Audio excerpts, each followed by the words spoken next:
இந்திய நாடு என் வீடு, இந்தியன் என்பது என் பேரு. இந்திய நாடு என் வீடு, இந்தியன் என்பது என் பேரு. எல்லா மக்களும் என் உறவு, எல்லோர் மொழியும் என் பேச்சு. திசை தொடும் துருக்கரு என் தோழே.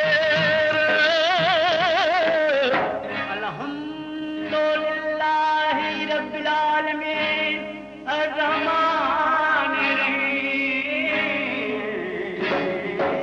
திசை தொடும் துருக்கரு என்